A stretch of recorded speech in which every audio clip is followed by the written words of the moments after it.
сминания, потому что ключевой процесс помимо ферментации в производстве красного чая это сминание.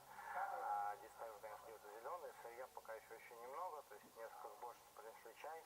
Сначала здесь раскладывают прямо на полу, но пол, кстати, идеально ровный, чистый, здесь его очень тщательно убирают, то есть вообще видно,